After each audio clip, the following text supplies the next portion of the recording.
جاری رہے. اگر آپ گٹکا کھائیں گے 4-5 گھنٹے تک اسی حالت میں موت آ گئی تو کیا کریں گے آپ؟ فرشتہ آپ کو گٹکا کو تھوک پھینکنے کی فرصت نہیں دے گا. تھوک بھی نہیں پھینک پائیں گے آپ، موت آ جائے گا، بولیں گے تھوک پھینکنے دو، کلمہ پڑھنے دو، فرشتہ موقع نہیں دے گا. اس لیے کہا گیا حدیث میں ہے کہ اج الاعمال افضل. حضور سے پوچھا کہ سرکار کون سا عمل سب سے افضل ہے؟ تو آقا فرماتے ہیں کہ تم اس حال میں مرو کہ تیری زبان اللہ کے ذکر سے تر ہے. نعرے تکبیر، تیری زبان اللہ کے ذکر سے، تیری زبان اللہ کے ذکر سے تر ہے. سجادہ حضور امین شریعت، علماء اہل سنت، نعرے تکبیر، نعرے رسالت. ان تموت یعنی تم مر جاؤ اس حال میں کہ لسانوں کا، تیری زبان اللہ کے ذکر سے تر ہے.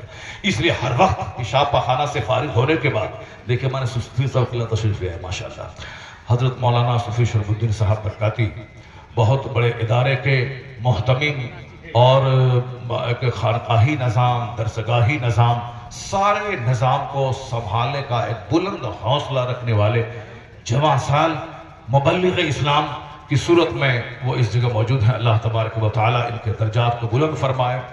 حالانکہ آج کل اکثر لوگ لطیفہ والی تقریر اور صاف الفاظ اور جملے سے کھیلنے والی تقریر پسند کرتے ہیں. آپ پڑھے بے پڑھے سارے لوگ اس میں ہیں. مگر صوفی شرف الدین صاحب نے مجھے ایک بات کہی آج سے 2 دن پہلے کہ آپ کی گفتگو کو میں دل سے پسند کرتا ہوں، چونکہ نہ یہاں الفاظ اور جملے سے کھیلنا ہے، نہ یہاں لطیفہ ہے، نہ یہاں قصہ کہانی ہے، بلکہ آپ حق بیانی سے اسلام کا قانون پیش کرتے ہیں. یہ بہت بڑی بات ہے. اس لیے اس بار تو میرے یہاں آئے ہی اگلے سال بھی 22 فروری کی تاریخ آپ کی پکی ہے، میں نے آپ کو دعوت دے دیا. میں نے کہا حضور آپ گاہے بگاہے آپ مجھ کو فون کرتے رہے، کہا میرے پاس فرصت نہیں ہے، میرے پاس کام کا لوڈ ہے، بہت زبردست لوڈ ہے. اس لیے میں اگر فون نہیں بھی کروں تو بھی آپ سمجھ لیں کہ 22 فروری کی تاریخ آپ کی پکی ہے. اسی سے آپ سمجھ سکتے ہیں کہ جو سادگی پسند ہو ان کا ضمیر کتنا روشن ہوگا. سادگی پسند، کھانے میں سادگی، پہننے میں سادگی، رہن سہن میں سادگی، اور گفتگو میں سادگی. جہاں بہت زیادہ صاحب لچھےدار جملے اور الفاظ نہیں، صرف سمپل جو دل سے اٹھتا ہے وہ دل پہ جا کے اثر کرتا ہے. اس لیے میں کوشش کرتا ہوں، بالکل کوئی بہت بڑی تیاری کے ساتھ میں خطاب نہیں کرتا ہوں.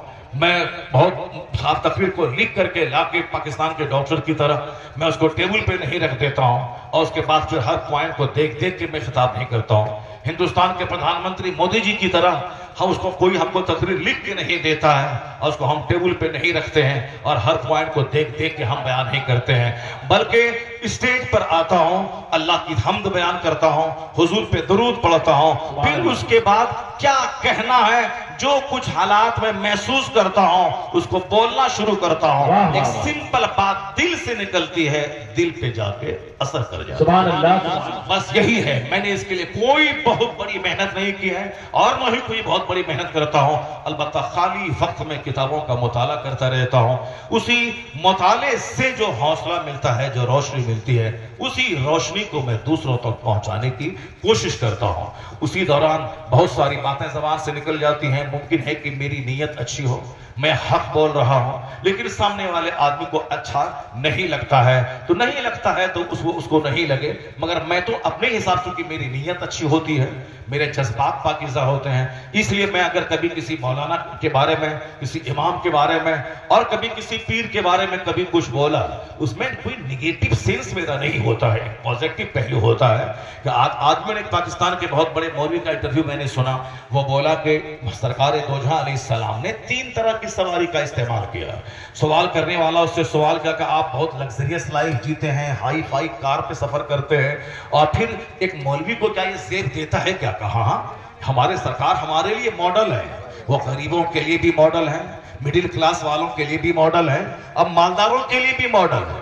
سرکار دو جہاں نے کبھی ہائی کلاس کا عمدہ قسم کا گھوڑا بھی آپ نے سواری کے استعمال فرمایا، اور کبھی حضور نے خچر پہ سواری کی، کبھی سرکار نے گدھا، جس کو ہم لوگ اپنی زبان میں حضور کی سواری کو حمار شریف کہتے ہیں، اس پہ سرکار نے سفر کیا. یعنی بالکل جس کو لو کوالٹی کا، جس طرح سائیکل ہم کہتے ہیں، کبھی ہم سائیکل پہ چلتے ہیں، کبھی بلیٹ پہ چلتے ہیں، کبھی 50 لاکھ کی فارچونر پہ چلتے ہیں. تو فارچونر پہ چلنے والا اس کے لیے رول ماڈل کون ہے؟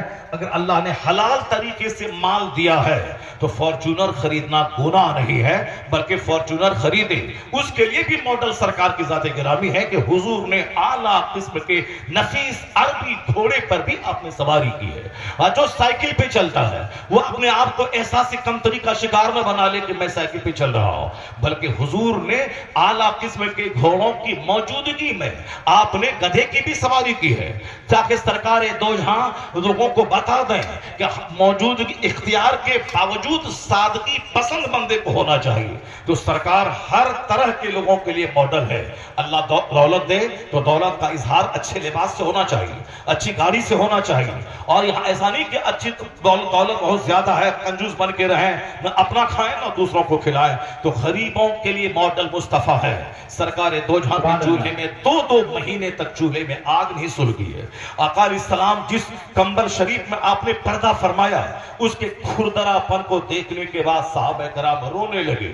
عمر فاروق اعظم جب سرکار کے کمرے میں داخل ہوئے تو حضور کی سادگی کو دیکھ کر رونے لگے. آقا فرماتے ما یبکی کہ یا عمر، اے عمر تمہیں کون سی چیز رلا رہی ہے؟ کہا سرکار ایران کے بادشاہ کسرا، روم کے بادشاہ قیصر یہ تو ریشم و کمخاب کے بستر پہ آرام کریں، اور اللہ کا محبوب اس شان سے چٹائی پہ آرام کر رہا ہے کہ چٹائی کے نشانات جسم اقدس پہ ابھر آئے ہیں. یعنی صرف ایک لنگی شریف پہن کر چٹائی پہ سوئے ہیں، چارپائی پہ جس پر ایک بستر تک نہیں ہے. سرکار اٹھ کے بیٹھ گئے. کہا اے عمر، کیا تم اس بات سے خوش نہیں ہو کہ میں نے دنیا داروں کے لیے چھوڑ دیا ہے، اپنے لیے آخرت کو پسند کر لیا.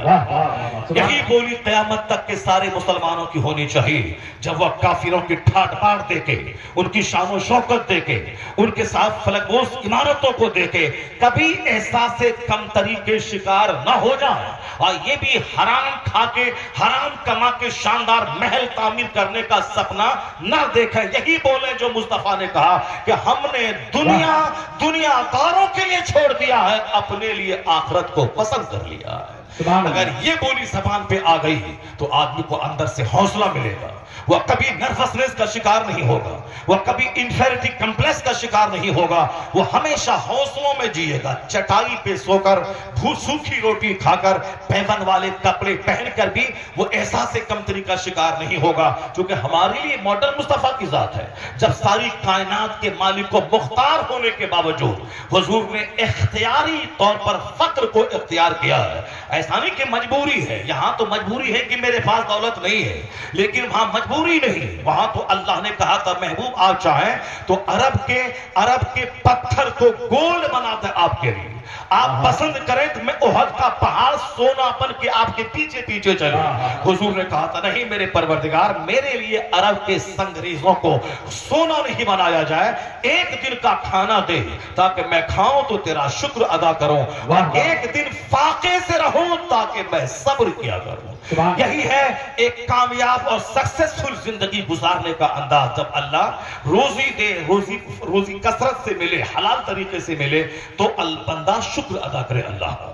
الہی تیرا کروڑوں شکر ہے کہ تو نے گاڑی دی، تو نے مکان دیا، تو نے کپڑے دیے. ان ساری چیزوں کو گھمنڈ کا ایشو نہیں بنا ہے کہ میرے پاس فارچونر ہے، تیرے پاس آلٹو ہے. یہ گھمنڈ کا ایشو نہیں ہے.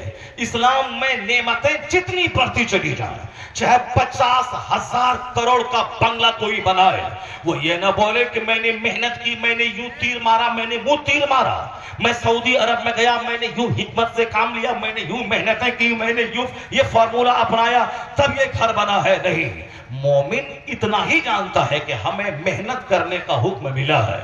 تم زمین میں پھیل جاؤ, تم درخت لگاؤ, باقی پھل ہم دیں گے. تم پودا لگاؤ, تم دھان کا بیج ڈال دو کھیت میں, باقی ایک بیج کے بدلے میں 1000 ہم دیں گے, وہ ہم جانتے ہیں. تم پھیل جاؤ زمین پہ.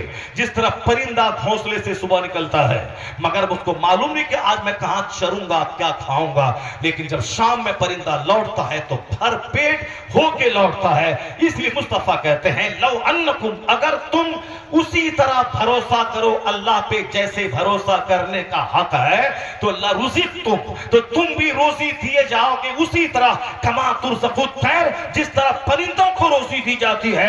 وہ صبح سویرے بھوکا نکلتا ہے, شام بھر پیٹ واپس آ جاتا ہے. سبحان اللہ. اگر تم اللہ پر ایسا بھروسہ کرو گے تو اللہ تمہیں روزی دے گا. تم صرف گھر سے نکل جاؤ, تم دکان میں بیٹھ جاؤ, تم کھیت میں دانا ڈال دو, باقی روزی کتنی ملے گی وہ میں جانتا ہوں. اللہ جانتا ہے کہ اس کو اگر میں زیادہ مالدار بنایا ہو سکتا ہے کہ اس کا ایمان خطرے میں پڑ جائے. حدیث میں ہے کہ کچھ لوگ مالدار ہیں, مومن ہیں, غریب بنیں گے تو کافر ہو جائیں گے.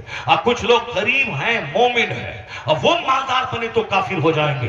اس لیے اب کوئی تو جانتا نہیں what will happen tomorrow, کل کیا ہوگا یہ کوئی نہیں جانتا ہے. اس لیے بہت سارے نمازی اخیر وقت میں بے نمازی ہو گئے. بہت سارے سنتوں پہ عمل کرنے والے داڑھی پگڑی والے, انہوں نے پگڑی اٹھا کے پھینک دی, مرنے سے پہلے داڑھی بھی چھلوا لی. بہت سارے لوگ نمازی تھے, نماز چھوڑ دی. بہت سارے لوگ سنتوں کے مطابق کپڑا پہنتے تھے, نماز پڑھتے تھے, لیکن اخیر وقت میں کوئی کالا بابا اس کو مل گیا. اسی کالا بابا کے چکر میں صاحب وہ کالا کپڑا پہننا شروع کر دیا. اب انہوں نے نماز پڑھنا نماز چھوڑ دی, روزہ چھوڑ دیا. اس کالا بابا کے چکر میں وہ کالا کپڑا پہن کے وہ جنگلوں میں جا کے بیٹھنا شروع کیا. اس لیے آج کوئی شریف نیک ہے, کل کیا ہوگا کوئی نہیں جانتا. سوچ کب بدلے گی یا سوچ کب پھرے گی, دماغ آدمی کا کب ٹیڑھا ہوگا, یہ کوئی نہیں کہہ سکتا کہ میں آج جس سوچ کا حامل ہوں ہمیشہ اسی پہ رہوں گا. بہت سارے ایسے لوگ جو کہتے تھے مسلک اعلی حضرت ہی ہے دین حق, اس کی حق سے جو باہر نکل جائے گا کل بروز قیامت خدا کی قسم دیکھنا وہ جہنم میں جل جائے گا. جو خدا کی قسم کھا کے بولا مسلک اعلی حضرت سے جو پھرا وہ جہنم میں جل جائے گا. مرنے کے بعد نہیں, اسی دنیا میں چند ہی سال کے بعد وہ دن آ گیا, وہ بولنے لگا کہ مسلک اعلی حضرت کوئی چیز نہیں ہے. وہ اعلی حضرت کو گالی دینے لگا, اعلی حضرت کے شہزادے مفتی اعظم ہند کے خلاف اول فول بکنے لگا, سرکار تاج الشریعہ نائب غوث اعظم کے خلاف غلیظ الزامات وہ لگانے لگے.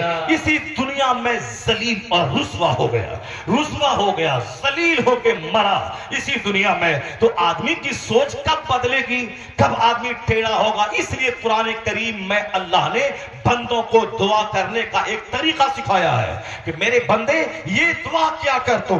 احسان اس رب کریم کا جو اس نے ہمیں دعا کرنے کا ڈھنگ بتایا کہ دنیا اور آخرت دونوں کی بھلائی کی دعا مانگ تو یہ بول ربنا آتینا فی الدنیا حسنہ وفی الآخرت حسنہ وقنا عذاب النار. اور جب یہاں دل کے ٹیڑھے ہونے کی بات آئی کہ آدمی آج سیدھا ہے کل دل ٹیڑھا ہو گیا, آج مومن ہے کل کافر ہو گیا, اور یہ وقت آخر زمانے میں ایسا ہوگا کہ لوگ صبح مومن رہیں گے شام کافر ہو جائیں گے. دولتوں کی ہوس, مال کی طلب, کار کی چاہت, اچھا کھانے پینے کا شوق, بال بچوں کی شادی میں خوب دھمال مچانے کا شوق آدمی کو کافر بنا دے گا. پیسہ نہیں ہے تو پیسہ کہاں سے لائے گا, جھوٹ بول کے ڈکیتی کر کے لائے گا. اس لیے حدیث میں آیا ہے یصبح مومنا و یمسی کافرا.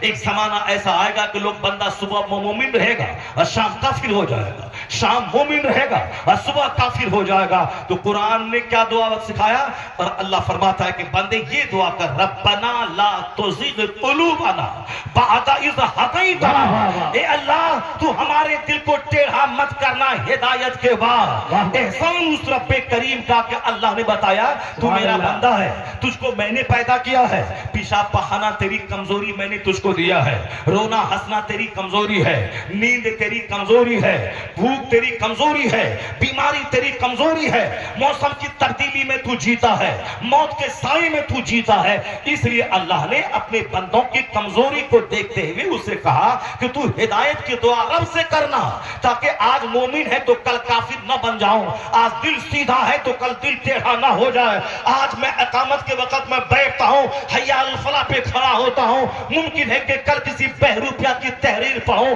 اور میری سوچ بدل جائے اور شروع سے میں کھڑا رہوں اور بیٹھنے والے کا ہاتھ پکڑ لو، خبردار یہ رضا خانی ہے، اور بیٹھتا ہے فلاں بزرگ کھڑے رہے اور یہ نیا فرقہ بن کے آیا ہے، یعنی جو بیٹھتا تھا اور کھڑا ہونے والے کو ہاتھ پکڑ کے بیٹھاتا تھا، کچھ ہی دن کے بعد ایسا پلٹا کھایا کہ کھڑے ہونے بیٹھنے والے کو ہاتھ پکڑ کے کھڑا کرنے لگا، اور جو اعلیٰ حضرت کا عاشق کہلاتا تھا وہ رضا خانی کہہ کے اعلیٰ حضرت کے نام کا اپمان کرنا شروع کر دیا۔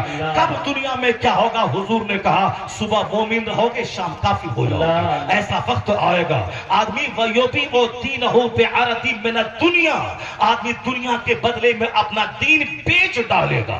جو حالات پیدا ہوئے ہیں آج، غریبی میں کوئی صبر کرنا نہیں جانتا اور مالداری میں کوئی سمپل رہنا نہیں جانتا، مالداری کی وجہ سے لوگ گھمنڈ کے شکار ہو کے کافروں کے قریب جا رہے ہیں، غربت میں اللہ کے فیصلے سے ناراض ہو کے یہ کفر کے قریب جا رہے ہیں، اور بدن میں خواہشات کی ایسی آگ لگی کہ جوان لڑکی کی شادی میں تھوڑی دیری ہوئی وہ صبر تک نہیں کرتی ہے۔ پہلے زمانے میں عورت کی عمر 25 سال ہو جاتی مگر جوان ہونے کے بعد وہ باپ کے سامنے بھی لجیلی اور شرمیلی ہوتی تھی، جس طرح حدیث پاک میں حضور کے اوصاف کا جو ذکر آیا ہے اس میں یہ آیا ہے کہ سرکار علیہ السلام کنواری عورتوں سے زیادہ باحیا تھے، یعنی جس طرح کان العذراء فی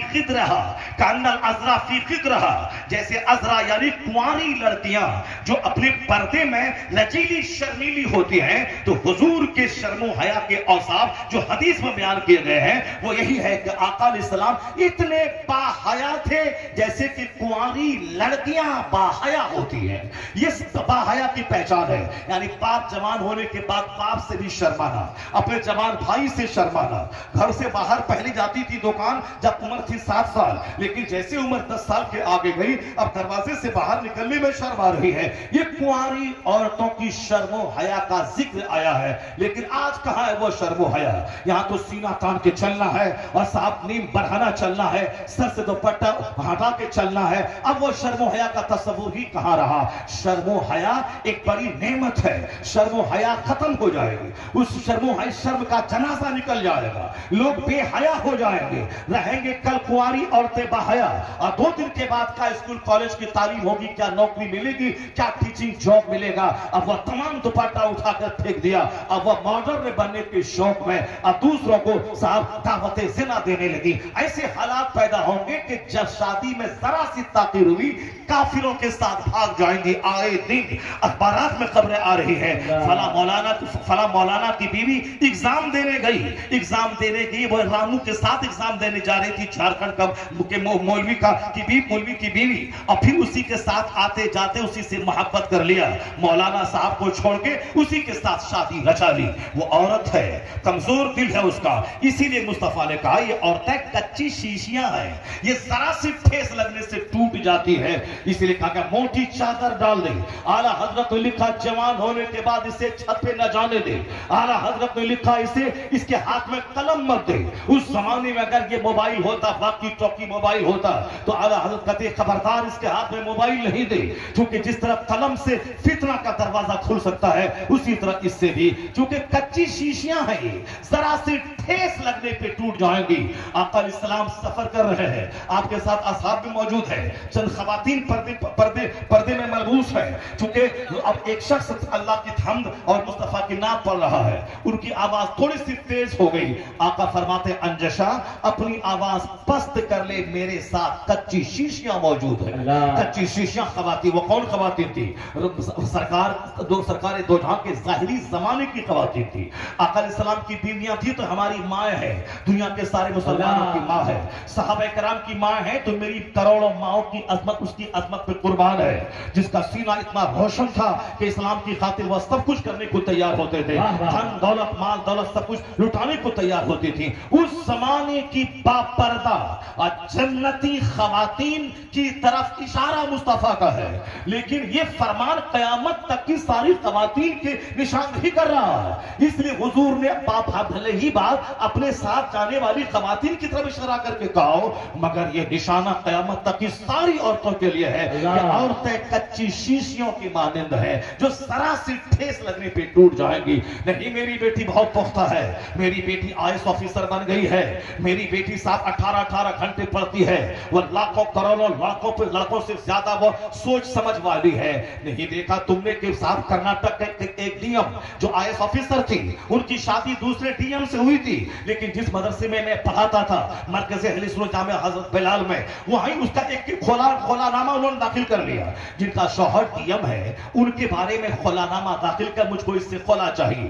باپ ہاتھ جوڑ کر بیٹی سے ریکویسٹ کر رہا تھا کہ بیٹی مان جا کر تیرا شوہر ماسٹر ہوتا تو چلو میچنگ نہیں ہے کہاں ڈی ایم کہاں ماسٹر, اگر تیرا شوہر داروغہ ہوتا تو میچنگ نہیں ہے چلو کہاں ڈی ایم کہاں داروغہ, تیرا شوہر اگر بینک کا کلر کا ہوتا تو چلو میچنگ نہیں ہے کہاں ڈی ایم کہاں بینک کا کلر, لیکن تو بھی IAS آفیسر ہے اور تیرا شوہر بھی IAS آفیسر ہے, پھر یہ خلا لینے کی کیا ضرورت ہے, پھر یہ طلاق کے مطالبے کی کیا ضرورت ہے. ممکن ہے دل بہکا ہوگا, ممکن ہے سوچ بہکی ہوگی, ممکن ہے دل کسی نوکر کو دیا ہوگا, اس لیے آج صبح ادھر ہے اور شام ادھر, چاہے ڈی ایم بنے کہ کچھ بھی بنے عورت ہے. نہیں سنا آپ نے ہندوستان کی پردھان منتری تھی اور اپنے گھر میں ایک محض ساس بن کے رہ گئی اور اپنی بہو کا سارا سامان اٹھا کے گھر سے پھینک دیا. ساری ہندوستان کی آئرن لیڈی کہلانے والی جس کو دوسروں نے اپنی زبان میں درگا تک کہہ دیا کہ صاحب یہ تو بھگوان ہے, یعنی تھوڑا سا کوئی کمال ظاہری آیا تو اس کو فوراً پوجیہ بنا دیا, پوجا کرنے کے قابل بنا دیا. ابھی ایک صاحب 10 سال سے ہیں تو اب وہ دوسرا کیا بولیں گے, خود سے کہتے ہیں کہ میرے اندر پرویش کر گیا ہے, یعنی وہ شو کرنا چاہتے ہیں اب میں تیرے لیے بھگوان کا روپ لے کے آیا ہوں اور تم سارے لوگ میری پوجا کرو. کیسی کیسی باتیں لوگ کرتے ہیں کہ صاحب صبح کچھ شام کچھ خیال بدلتا رہتا ہے. اس لیے عورتوں کے بارے میں کوئی باپ یہ بولتا ہے وہ ڈی ایم بن گئی میں کیا سمجھاؤں, وہ ماسٹر بن گئی میں کیا سمجھاؤں, وہ صاحب پروفیسر بن گئی میں کیا سمجھاؤں. کچھ بھی ہو, عورت چاہے ڈی ایم بنے, چاہے پروفیسر بنے, چاہے ماسٹر رہے, عورت ہے. ہر شوہر پہ لازم ہے کہ اس کو سمجھاتا رہے, ہر ماں باپ پہ لازم ہے اس کو سمجھاتا رہے, ہر رشتہ دار پہ لازم ہے اس کی خبر لیتا رہے, اس لیے کہ پہرے دار رہے, چاہے پہرے کے ہجوم میں یہ رہے, ذرا سی ٹھیس لگے گی یا کچے شیشے کی مانند ٹوٹ جائے گی. یہی وجہ ہے 4 بچے کی ماں ٹوٹ رہی ہے, 25 سال کی جوان بھاگ رہی ہے, 70 سال کی بڑھیا بھاگ رہی ہے. مصطفیٰ سب سے بڑے حکیم ہیں, وہ حکیم نے حکمت والی بات کہی, یہ کچی شیشیاں ہیں, اس پر موٹی چادر ڈال دے, اس کو پردے کی زندگی دے دے, اس کی یہ باپ کی نگرانی میں رہے, یہ بھائی کی نگرانی میں رہے, یہ شوہر کی نگرانی میں رہے, یہ اب پوری ہو تو اپنی اولاد کی خدمتوں کے سائے میں یہ رہے, یہ ہمیشہ پروٹیکشن میں رہے. جہاں پروٹیکشن سے ہٹے گی فساد پیدا ہوگا. یہ قانون پردہ عورتوں کو ذلیل کرنے کے لیے نہیں ہے, عورتوں کو سمان دینے کے لیے قانون پردہ ہے. جہاں پردہ نہیں ہے قدم قدم پہ زنا ہے, جہاں پردہ نہیں ہے 4 بچے کی ماں سب بھاگ رہی ہے بوڑھے کے ساتھ, جہاں پردہ نہیں ہے جہاں چچی کے ساتھ بھتیجا انگیز ہو رہا ہے, جہاں پردہ نہیں ہے وہاں ممانی کے ساتھ بھانجا انگیز ہو رہا ہے. کہا تھا یہ بیٹا ہے, بیٹا نہیں ہے, اسلام نے بیٹا نہیں کہا اس کو,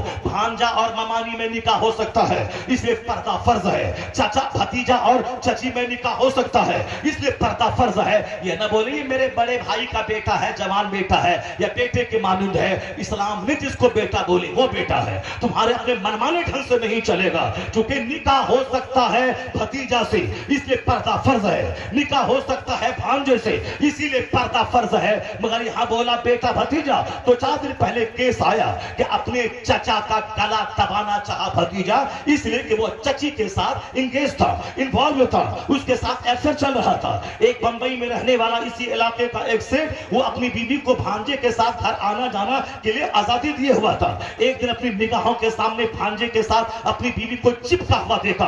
اب وہ کیا کرے, بیوی کو مارے یا اپنے بھانجا کو مارے یا اپنی بہن کو دیکھے, وہ کیا کرے, زہر گھونٹ کے پی کے رہ گیا. یہ خطرناک منظر دیکھنے کے بعد بھی ظاہر سی بات ہے خلاف پیغمبر کسے رہ گزیر کہ ہر کس پر منزل لقاعت رسید. جو مصطفیٰ کے خلاف کام کرے گا کبھی منزل مقصود پر نہیں پہنچے گا. اس لیے اپنے من پہ اعتماد مت کر بلکہ مصطفیٰ کے فرمان پہ اعتماد کر. یہ پردے کا قانون عورتوں کو ذلیل کرنے کے لیے نہیں ہے. امریکہ میں زنا زنا، انڈیا میں زنا، ہالینڈ میں زنا، جہاں بے پردگی ہے، ایک ٹیبل پر جوان مرد عورت ہے، وہاں زنا کا ہونا طے ہے۔ انجینئر رہے، پروفیسر رہے، ڈاکٹر رہے، سپریم کورٹ کا جج رہے یا بنگال کا گورنر رہے۔ نہیں سنا تم نے ایک ہفتہ پہلے کیا ہوا؟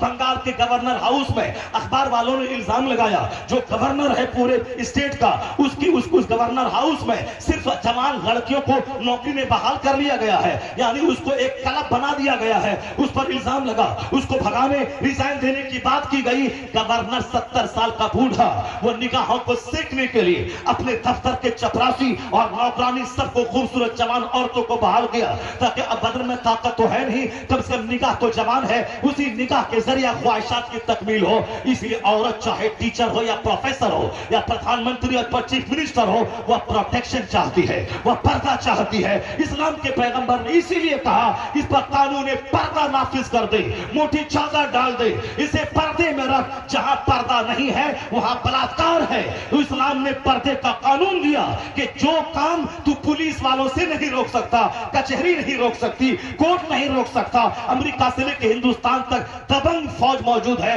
مگر زنا کو روکنے میں اسفل ہے۔ تو جہاں فوج زنا روکنے میں اسفل ہو، مصطفیٰ کا دیا ہوا قانون پردہ نافذ کر دے، 90% زنا کا دروازہ بند ہو جائے گا۔ نعرہ تکبیر، نعرہ رسالت، خلیفہ حضور تاج الشریعہ شاعر اسلام جناب شاہجہاں پیکر۔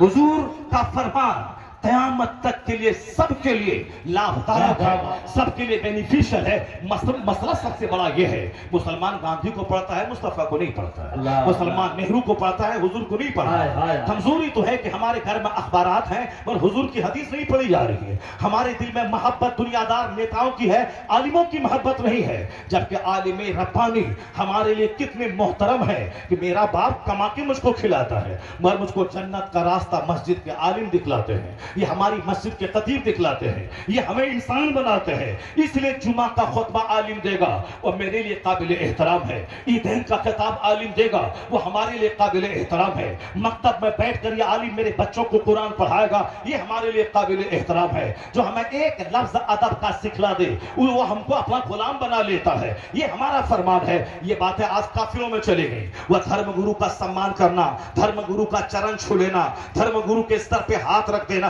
دھرم گرو کا ہاتھ اپنے سر پہ رکھ کے آشیرواد لینا، یہ ساری باتیں وہاں چلی گئی جہاں پنڈتوں کا مذاق اڑایا جاتا تھا، جہاں پنڈتوں کو الو سمجھا جاتا تھا۔ لیکن آج وہاں چھوٹے سے مندر کا پجاری پردھان منتری اس کو احترام کی نگاہ سے دیکھ رہا ہے۔ جو احترام میرے یہاں تھا کہ باپ قابل احترام، سفید داڑھی جس کی اسلام میں ہو جائے وہ قابل احترام، ہمارا خطیب قابل احترام، ہمارا عالم قابل احترام، جو ہمیں دین سکھاتا ہے، جن کی وجہ سے دین زندہ ہے۔ حدیث پاک میں آیا ہے جو لوگوں کو بھلائی کی بات سکھاتے ہیں، یستغفر لہ ما فی السماوات والارض، زمین آسمان کے درمیان جتنی چیزیں ہیں وہ بھلائی کی بات سکھانے والوں کے لیے دعائیں مغفرت کیا کرتی ہے۔ یہاں تک کہ سوراخوں کی چوٹیاں، یہاں تک کہ درختوں کے پتے، یہاں تک کہ سمندر کی مچھلیاں، یہ سب عالم دین جو لا یصلون علی معلم الناس الخیر، جو لوگوں کو بھلائی کی بات سکھاتے ہیں اس کے لیے دعائیں مغفرت کرتی ہیں۔ یہ ساری چیزیں جو عالم میرے لیے قابل احترام تھا،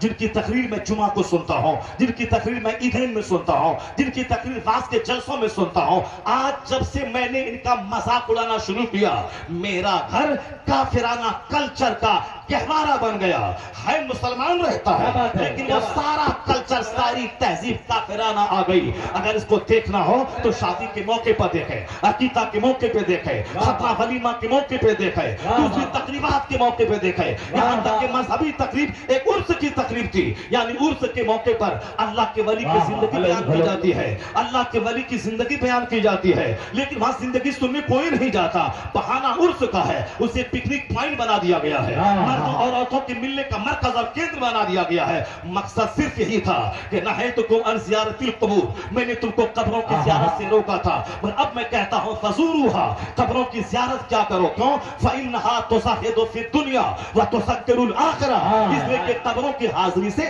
آخرت یاد آتی ہے، قبروں کی حاضری سے دنیا کی چاہت گھٹتی ہے، زہد کی کیفیت پیدا ہوتی ہے۔ قبروں کی حاضری کا مقصد ہے موت کو یاد کرنا، قبروں کی حاضری کا مقصد ہے زہد اختیار کرنا, دنیا کی محبت اور چاہت کو سینے سے نکال دینا, اس اللہ کے بڑے ولی کی موت یاد کر کے اپنی موت کو یاد رکھنا.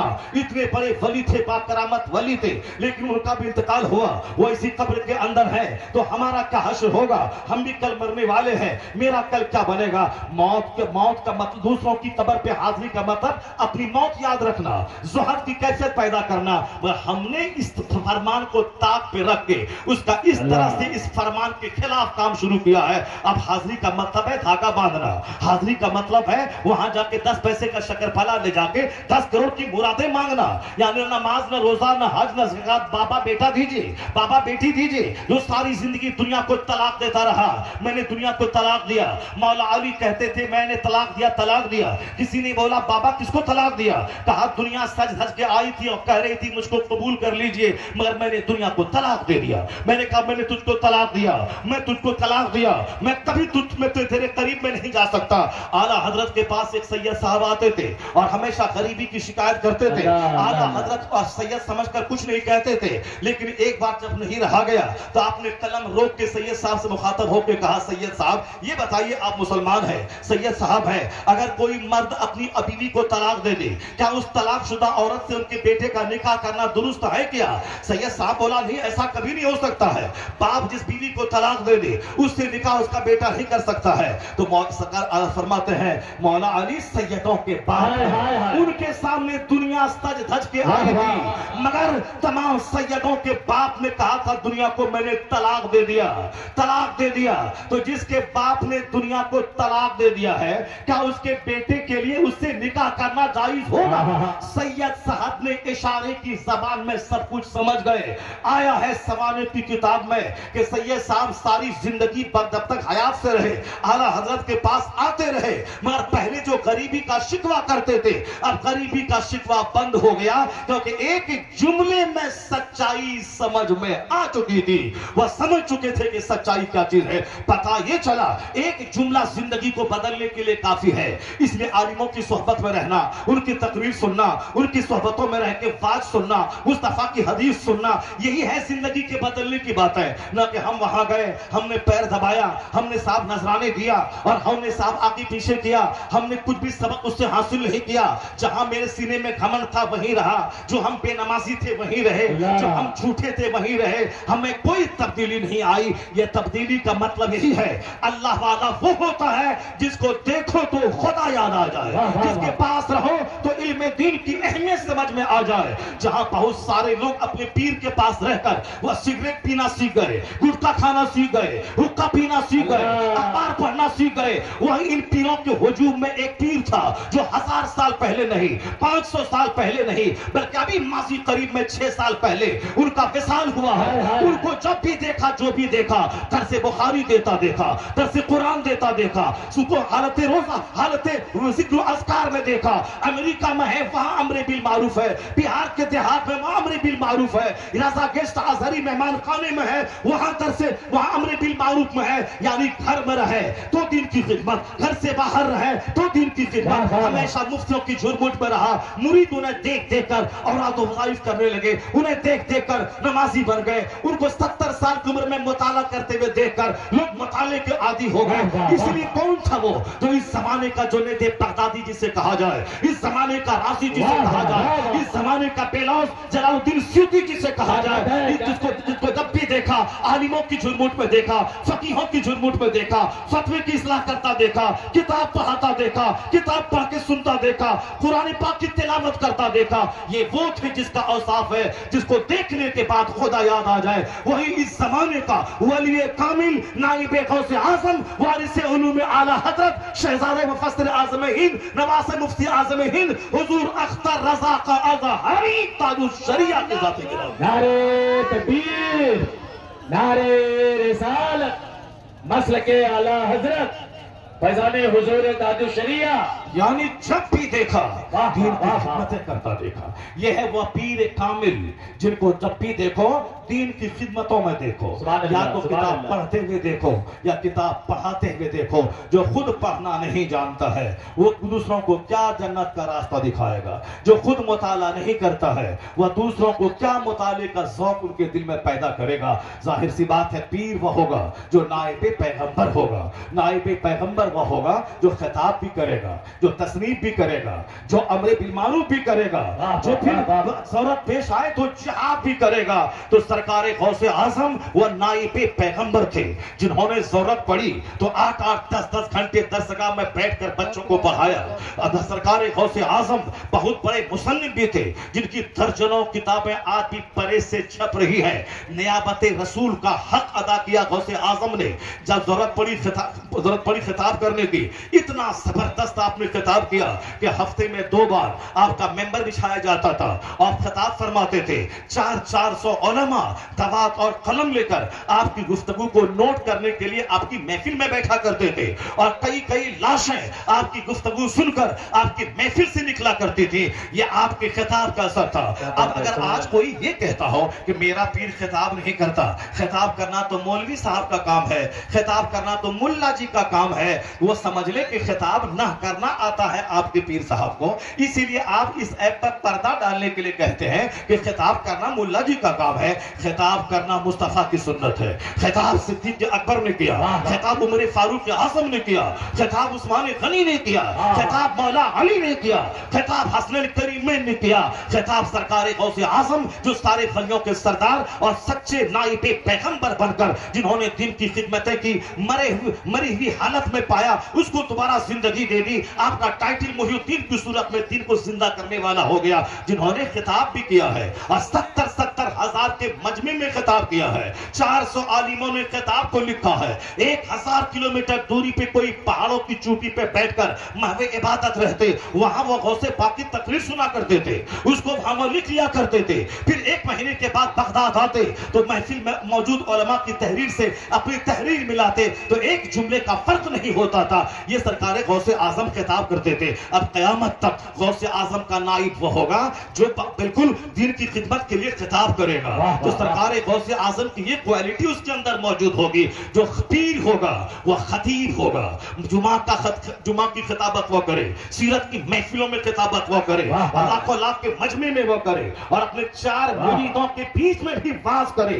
اس کا مطلب ہے کہ پیر گونگا نہیں ہوگا بلکہ پیر وہ ہوگا جو اپنے مریدوں کو ارشاد کرے گا, پھر مریدوں کو سمجھائے گا, اس کے سامنے بات کرے گا. اس لیے اگر کوئی شخص یہ الزام لگاتا ہے یہ تو مولانا تھے, مولانا صاحب تھے, مولانا صاحب پیر تو وہ ہوتے ہیں جو گونگے ہوتے ہیں, پیر صاحب تو وہ ہوتے ہیں جو سر پہ گھونگھٹ ڈال کے رہتے ہیں, پیر صاحب وہ ہوتے ہیں جو بالکل آہستہ آہستہ بات بولتے ہیں, وہ پیر صاحب ہوتے ہیں. ہاں تمہارے لیے ماڈل وہ پیر صاحب ہوگا اور پیر صاحب کس کو اپنا ماڈل مانتے ہیں وہ جانے. یہاں ہمیشہ غصے کی حالت میں رہنا درست نہیں ہے بلکہ مسکرانا بھی ہے, مسکرانا بھی ہے. اس لیے کہ حضور سب سے بڑے پیر ہے اور دنیا کا سارا پیر مصطفیٰ کا غلام ہی ہوگا. تو غلام وہ ہوگا جو اپنے آقا کی نقل کرے گا. تو جہاں شریعت کے خلاف کوئی کام ہو مصطفیٰ ناراض ہوتے تھے اور سرکار کے چہرے پہ ہمیشہ مسکراہٹ کھیلتی رہتی تھی. اور مصطفیٰ کا فرمان ہے وَلَا تَحْقِرَنَّ مِنَ الْمَعْرُوفِ شَيْئًا, کسی نیکی کو حقیر مت سمجھنا. وَلَوْ أَن تَلْقَىٰ أَخَاكَ بِوَجْهٍ طَلَقٍ, مصطفیٰ کہتے ہیں یہاں تک کہ اپنے بھائی سے مسکرا کے ملنا یہ بھی تیری طرف سے صدقہ ہے, مسکرا کے ملنا صدقہ ہے. دوسرے لوگوں نے اسماعیلی کو بزنس چمکانے کا ذریعہ سمجھا, مسکراہٹ کو کاروبار بڑھانے کا ذریعہ سمجھا. پیٹرول پمپ پہ رہنے والا چپراسی آنے والے گاڑی کے اونر سے مسکرا کے ملے, یہاں تک کہ ایئر ہوسٹس آنے والے پیسنجر گیسٹ سے مسکرا کے ملے, اسکول کا مینیجر اور ڈائریکٹر آنے والے بچوں کے گارجین سے مسکرا کے ملے اور بچوں کو اپنا بیٹا سمجھ کر اس سے پیار دلار کرے. وہ اسکول کامیاب ہے, وہ فیکٹری کامیاب ہے, وہ دکان کامیاب ہے, وہ بزنس کامیاب ہے. مسکرا کے ملنے کو بزنس بڑھانے کا ذریعہ بتایا. قربان مصطفیٰ نے مسکراہٹ کو عبادت کا درجہ عطا کر دیا. آقا فرماتے ہیں فَلَوْ أَن تَلْقَى أَخَاكَ بِوَجْهٍ طَلِقٍ. مصطفیٰ کہتے ہیں اپنے بھائی سے مسکرا کے ملنا یا تیری طرف سے صدقہ ہے, یا تیری طرف سے صدقہ ہے. کیا مطلب؟ یا نیکی ہے, مسکراہٹ بھی نیکی ہے. تو پیر صاحب وہ نہ ہوگا جو بالکل چہرہ تناؤ میں رکھے گا, غصے میں رکھے گا, تاکہ آس پاس کے سارے لوگ ڈرتے رہے کہ میرا بابا بڑا جلال والا ہے. نہیں, پیر وہ ہوگا جو مصطفیٰ کی سنتوں پہ عمل کرنے والا, عمل کرنے والا ہوگا. وہ نمازی بھی ہوگا, روزے دار بھی ہوگا, تلاوت بھی کرے گا, غریبوں کی داد رسی بھی کرے گا, مسکرائے گا بھی, اور پر وقت جلال میں بھی آئے گا. یعنی جو مصطفیٰ کی سنتوں کا آئینہ دار ہوگا اور جسے دیکھو تو سنت مصطفیٰ سمجھ میں آ جائے, وہی کامل پیر ہوگا. پیر کا مطلب ہے جنت کا راستہ دکھانے والا, پیر کا مطلب ہے نائب پیغمبر. تو اس دور میں غوث اعظم کا نائب وہ ہوگا جس میں 4 کوالٹیز بدرجہ اتم موجود ہو. چونکہ غوث اعظم زبردست خطیب بھی تھے, 70,000 کے مجمع میں خطاب کرتے تھے. اس لیے آج غوث پاک کا نائب سچا وہ ہوگا جو خطیب بھی ہوگا, جو خطابت کرنا جانتا ہوگا, جو جمعہ کو بھی خطاب کرے گا, اور پھر جو کئی ہزار کے مجمع میں خطاب کرے گا. ایک کوالٹی تو یہ ہے کہ غوث اعظم خطیب تھے, ان کا جو بھی نائب قیامت تک ہوگا اس میں خطابت کی کوالٹی بھی موجود ہوگی. غوث اعظم مدرس تھے, یہاں تک کہ درسگاہیں مردہ ہو چکی تھی بغداد میں, مگر غوث اعظم مصطفیٰ کا سچا نائب ہو بن کر وہ جو درسگاہوں کو زندگی دی ہے. فجر کی نماز کے بعد درسگاہ میں بیٹھ جاتے تھے, یہاں تک کہ ظہر تک بچوں کو صرف درس دیتے تھے. ظہر کی نماز کے بعد تھوڑا سا قیلولہ کرتے تھے, چونکہ رات بھر جاگ کے ایک وضو سے عشاء کے وضو سے فجر کی نماز پڑھتے تھے, اور دوپہر میں تھوڑا سا قیلولہ کیا, وہی نیند آپ کے لیے کافی ہو جاتی تھی. 4 بیویوں کی موجودگی میں تھوڑا سا قیلولہ کافی ہے. 49 اولاد کی موجودگی میں کبھی چہرہ میلا نہیں ہوا. یہاں ایک بیوی 2 بچہ ہے, چہرہ میلا ہے, چہرہ حقلان ہے, چہرہ فکر سے کالا ہو گیا ہے. یا کبھی آخرت اور جنت کی بات زبان پہ نہیں ہے, کبھی ماشاء اللہ سبحان اللہ زبان پہ نہیں ہے, کبھی اپنے بچوں کے سامنے آخرت اور جنت کا ذکر نہیں ہے. وہ انجینئر بنا پیسہ کمایا, وہ ڈاکٹر بنا پیسہ کمایا, وہ کھیتی باڑی کی پیسہ کمایا, وہ بمبئی میں کمپنی ڈالا پیسہ کمایا, وہ وہاں فیکٹری ڈالا پیسہ کمایا. یعنی بچوں کی مٹھی میں ایڑی میں ہم یہ بسا دیتے ہیں کہ آدمی وہی ہے جو پیسہ کمائے, آدمی وہی ہے جو مالدار ہو جائے. زندہ ہونے کا مقصد ہی ہے کہ میں ارب پتی بن جاؤں. اگر وہ بچہ کل کافر ہو جائے, اس کا ذمہ دار وہ باپ ماں ہے جو آخرت کی بات نہیں کیا, جنت کی بات نہیں کیا, اللہ سے ڈرنے کی بات نہیں کیا, پیسے کی بات کیا. بچہ پیسے کی خاطر پاگل ہو گیا, پیسے کی خاطر حرام خور ڈکیت ہو گیا, پیسے کی خاطر کافر ہو گیا. اس کا ذمہ دار وہ باپ ماں ہے جو اپنے بچوں کے سامنے آخرت کی بات نہیں بتائی. اس سے بہتر ہے وہ ماں باپ جو اپنے بچوں کے سامنے پڑھنے لکھنے کی بات, انجینئر ڈاکٹر بننے کی بات بعد میں کرے, پہلے بیسکلی اسلام کی بات کرے, ایمان کی بات کرے, اور اسے بتا دے کہ بیٹا ڈی ایم بننے کے بعد 10 لاکھ مہینہ بھی تو کما لے گا, البتہ 60 سال میں ریٹائر کرے گا, اس کے بعد تمہیں موت کا انتظار رہے گا, مرنے کے بعد جہاں جائے گا وہاں کا ایک دن 50,000 سال کے برابر ہوگا. دنیا کا 100 سال 1 منٹ ہے اس کے مقابلے میں. یہاں چاہے ڈی ایم بنو کہ ایس پی بنو کہ پردھان منتری بنو, مگر انجام آخر موت ہے. اس لیے ڈی ایم بننا مگر ایمان ہاتھ سے جانے مت دینا, ماسٹر بننا ایمان ہاتھ سے جانے مت دینا, پروفیسر بننا ایمان ہاتھ سے جانے مت دینا, داروغہ بننا مگر نماز روزہ تقویٰ طہارت ہاتھ سے جانے مت دینا. تو کامیاب باپ ہے وہ جو اپنے بچوں کو دنیا کی بہتری کا راز بھی بتائے, اور اس سے زیادہ آخرت کی کامیابی کا راز بتائے. دنیا ملے نہ ملے, اگر جنت سلامت ہے تو سب کچھ سلامت ہے.